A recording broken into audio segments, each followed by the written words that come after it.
Bonne journée. Si vous vous demandez si cela vaut la peine d'acheter un Kia Sorento Prime et quels problèmes vous pourriez rencontrer lors de son fonctionnement, alors vous êtes au bon endroit. Il est donc inutile de rechercher de la rouille sur la carrosserie du Kia Sorento Prime. Au cours des 5 années de commercialisation de ce modèle, des poches de corrosion n'ont pu apparaître que sur les exemplaires accidentés ou très souvent utilisés en tout-terrain. Mais cette dernière solution est peu probable, puisque le Sorento Prime ne dispose pas d'un arsenal tout-terrain décent. Cependant, lors du choix d'un exemplaire d'occasion, il vaut mieux ne pas refuser une inspection approfondie du fond et des cavités cachées.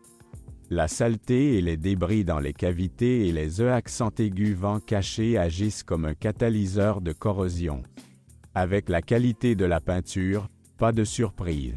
L'épaisseur de la peinture et du vernis est très faible, de sorte que des rayures et de petits éclats sur la carrosserie apparaissent après seulement quelques années d'utilisation intensive. L'expérience d'exploitation du Sorento de deuxième génération précédent suggère qu'il est préférable de ne pas tarder à retoucher des puces solides. Il est peu probable qu'en changeant de génération, Kia ait augmenté l'épaisseur du revêtement galvanique sur la carrosserie, de sorte que les dommages profonds seront probablement recouverts d'un revêtement rouge après un certain temps. Les zones d'attention particulières incluent le bord d'attaque du toit, le capot et le couvercle du coffre. Après les mêmes 2 à 3 années, de nombreux propriétaires de Kia Sorento Prime ont constaté que les lumières des poignées de porte s'éteignaient. Heureusement, la société coréenne a remplacé dans la plupart des cas toutes les poignées dans le cadre de la garantie. Sur certains Sorento Prime, les curseurs du mécanisme du toit panoramique ont également été remplacés sous garantie. Parallèlement à eux, en règle générale, le mécanisme d'entraînement du moteur électrique a également changé en même temps. Pour ceux qui ne regardent qu'un Sorento Prime d'occasion, mieux vaut dans un premier temps rechercher une version sans toit panoramique. Son mécanisme nécessite un nettoyage et une lubrification réguliers, ce que de nombreux propriétaires oublient. En conséquence, l'apparition de problèmes désagréables n'est qu'une question de temps. Le temps n'épargnera pas le pare-brise du Kia Sorento Prime. Ce n'est pas bon marché, mais malgré son prix décent, il se frotte et s'écaille facilement. Heureusement, en cas de remplacement, vous n'aurez pas besoin d'acheter un pare-brise d'origine. Il existe de nombreux substituts de qualité à un prix plus raisonnable pour le Sorento Prime. Il est intéressant de noter que dans de nombreux cas, le produit, non original, s'avère encore meilleur que les composants fournis à la chaîne de montage. Un autre problème typique du Kia Sorento Prime est la buée sur les optiques avant. Mais si les concessionnaires Kia remplaçaient sans problème les poignées par des rétroéclairages défaillants, ils n'avaient plus envie de dépenser de l'argent pour remplacer des optiques avant coûteuses. En conséquence, les techniciens d'inspection ont très souvent essayé de constater au moins quelques dommages sur le pare-choc avant, après quoi, sous ce prétexte, ils ont refusé de fournir un remplacement sous garantie. Compte tenu des dimensions du Sorento Prime, il n'y a pas si peu d'exemples présentant des éraflures ou des dommages mineurs au pare-choc. De plus, le plastique à partir duquel sont fabriqués les pare-chocs du Sorento Prime ne résiste pas dans un premier temps aux contacts inévitables lors d'une utilisation en ville. N'oubliez pas la conception pas si réussie des supports optiques avant. En raison du petit âge du Sorento Prime, les crossovers à vendre ont l'air très corrects à l'intérieur. Même si ce n'était pas entièrement sans plainte, ayant proposé une sellerie en cuir même pour la version de base, les Coréens semblaient avoir oublié que le cuir devait avoir une qualité correspondant au statut de la voiture. Malheureusement, ils ont évidemment économisé de l'argent sur la sellerie, c'est pourquoi les conducteurs en surpoids ont déjà découvert des éraflures et de petites fissures dans le cuir après un kilométrage de 50 à 70 000 km. Le volant du Sorento Prime résiste un peu plus longtemps à l'abrasion. Les premières abrasions visibles se trouvent plus près de la marque des 80 à 100 000 km. Un autre problème typique est qu'après un kilométrage de 100 à 120 000 km, Le moteur du ventilateur du climatiseur commence à grincer et, après un certain temps, il peut tomber complètement en panne. Ce problème est particulièrement typique pour les Kia Sorento Prime qui fonctionnent dans des régions où règnent des températures négatives. Malgré le fait qu'avec le changement de génération, le Kia Sorento Prime a acquis de nombreux systèmes électroniques auparavant indisponibles, son système électrique fonctionne toujours parfaitement. L'essentiel est que le remplissage électronique ne soit pas endommagé à la suite d'une intervention non qualifiée, ce qui dans nos conditions est très courant même sur des voitures beaucoup plus chères.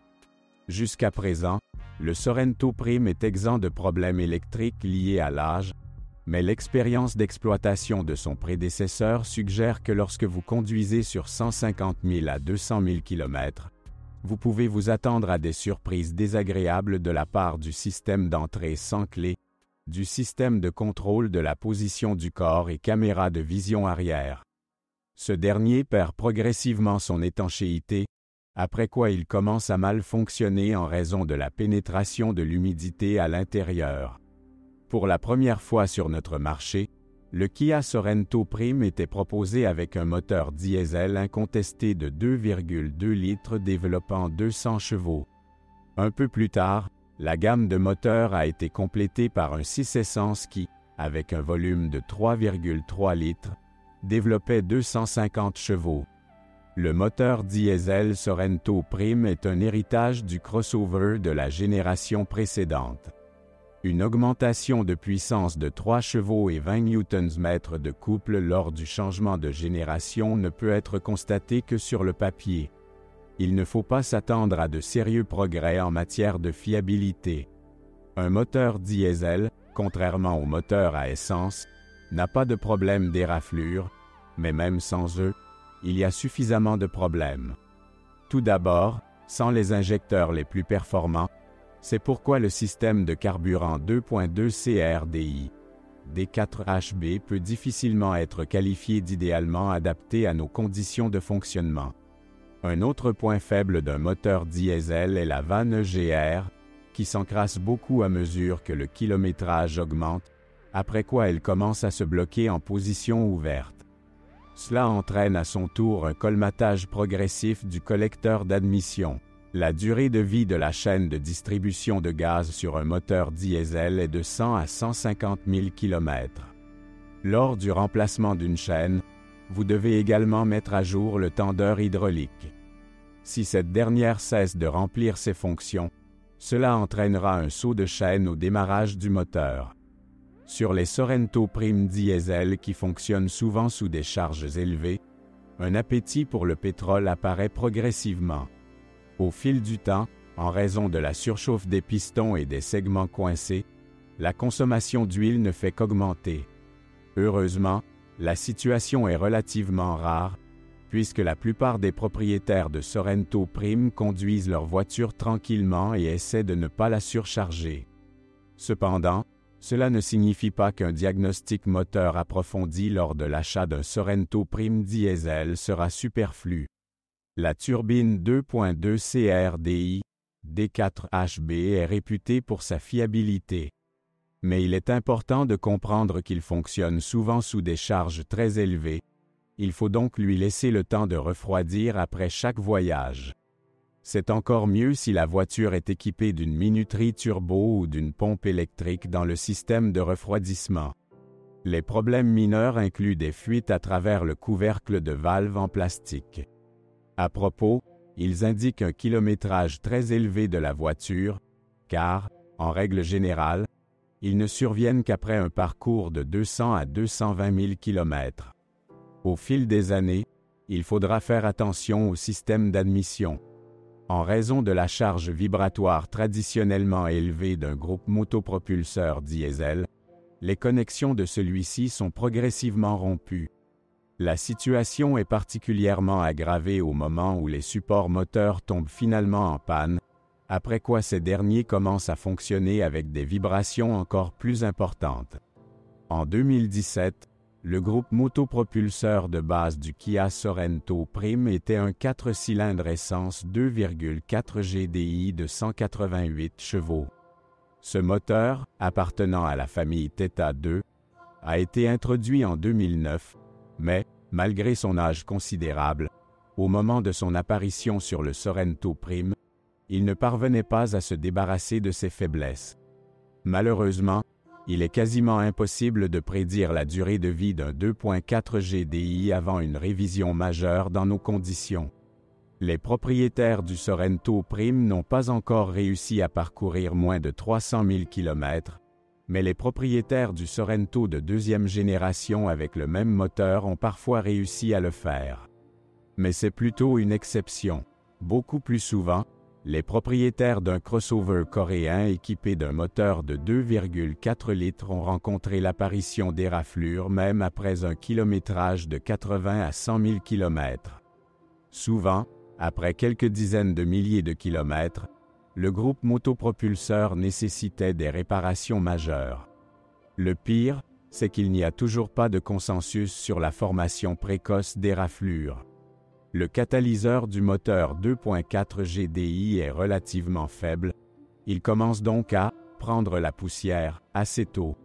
Cela est particulièrement vrai pour les Sorento Prime utilisés dans les régions froides.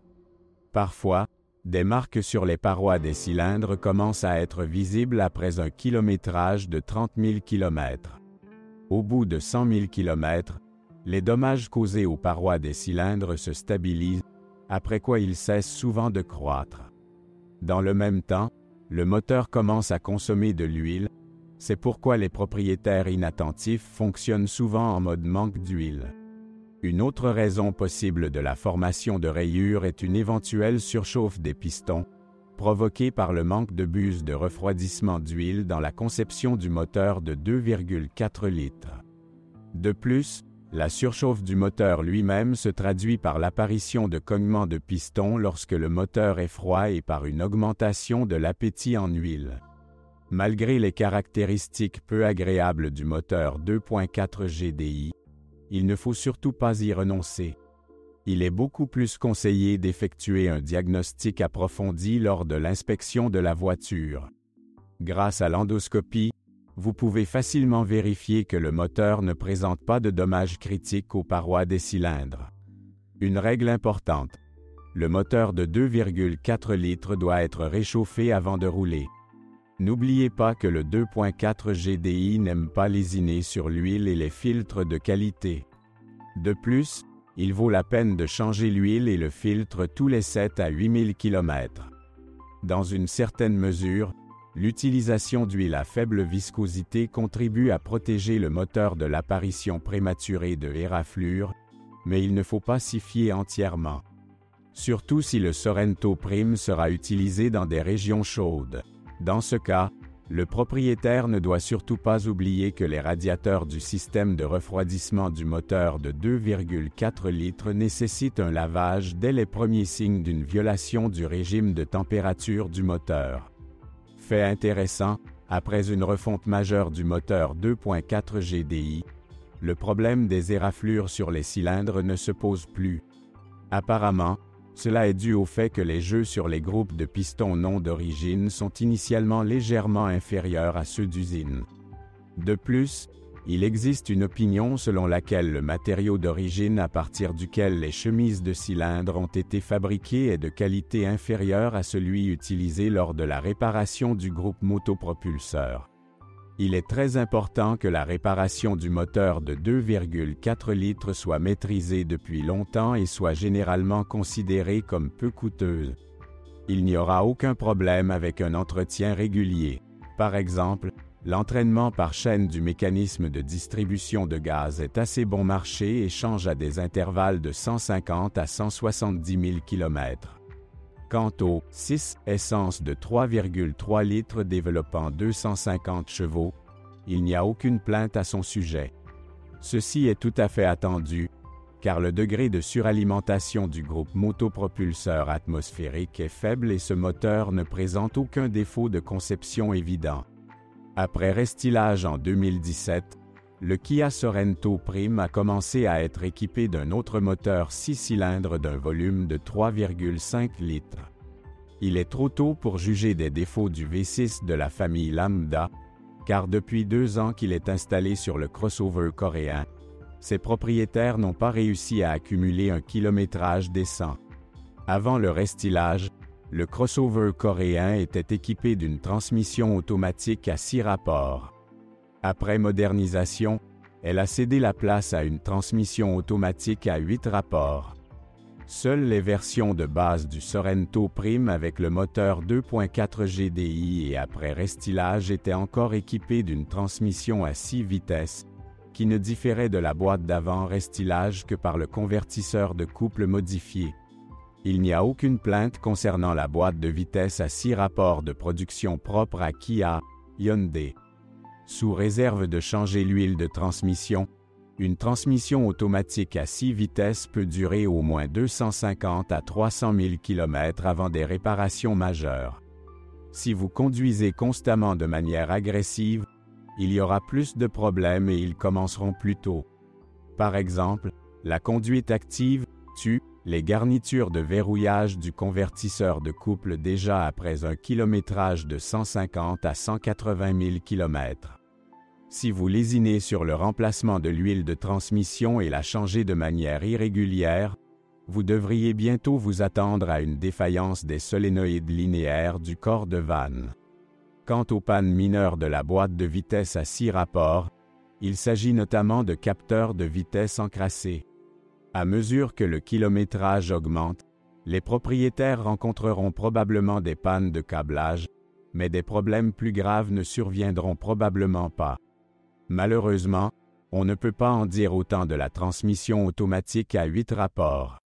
Sur les voitures des premiers lots, cela nécessitait souvent des réparations sérieuses déjà après un kilométrage de 20 000 à 40 000 km. Peut-être que le couple considérable du moteur diesel, que la transmission automatique n'était pas prête à digérer, en était la cause. Au crédit de l'entreprise coréenne, il convient de dire que les concessionnaires officiels Kia ont remplacé sans délai les boîtiers défectueux dans le cadre des réparations sous garantie. Très probablement, en parallèle, les ingénieurs recherchaient activement la cause des problèmes. Et, apparemment, cela a été constaté, puisque déjà en 2019, les cas de défaillance prématurée de la transmission automatique à 8 vitesses ont fortement diminué, puis se sont isolés. Lors de la conduite sur une surface lisse et plane, le couple du moteur est transmis exclusivement à l'essieu avant. Si les roues avant commencent à patiner, jusqu'à 50% du couple peut être temporairement envoyé à l'essieu arrière. À l'aide d'une clé spéciale située sur le panneau avant, le conducteur du Sorento Prime peut bloquer l'embrayage, mais après cela, le crossover coréen ne se transformera toujours pas en un véritable voyou. Heureusement, l'apparence glamour et le statut relativement haut de gamme de la voiture n'ont pas incité les propriétaires à des exploits tout-terrain. Le système de transmission intégrale avec embrayage électro-hydraulique a été hérité du Sorento Prime de son prédécesseur. Les mécaniciens connaissent donc depuis longtemps toutes ses lacunes et caractéristiques. Le principal point faible du système de transmission intégrale est la connexion cannelée de la boîte de transfert, qui se corrode activement et s'use rapidement. La même chose se produit avec le différentiel de la boîte de vitesse. La réparation de ces unités n'est pas bon marché. La société coréenne a tenté de lutter contre la formation de corrosion en ajoutant des joints supplémentaires à la conception.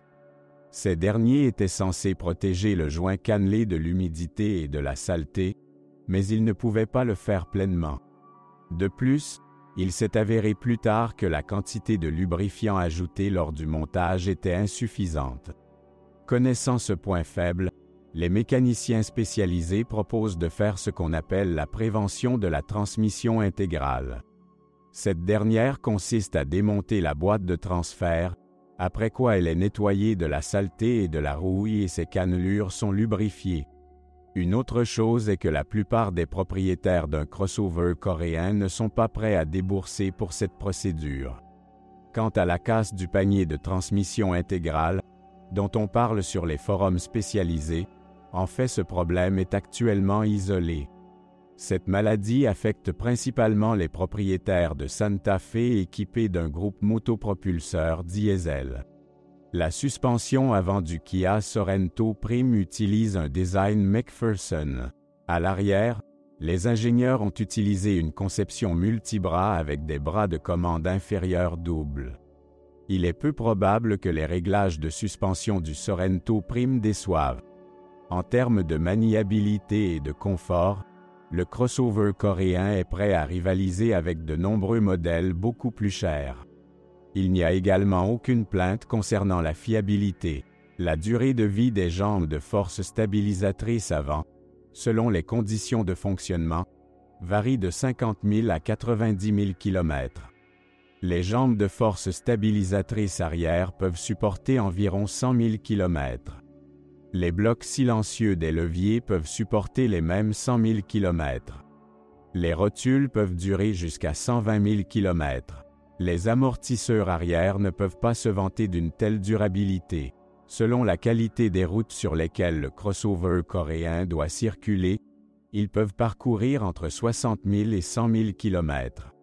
Les amortisseurs avant durent plus de 100 à 120 000 km. L'efficacité du système de freinage du lourd Sorento Prime est suffisante sans réserve.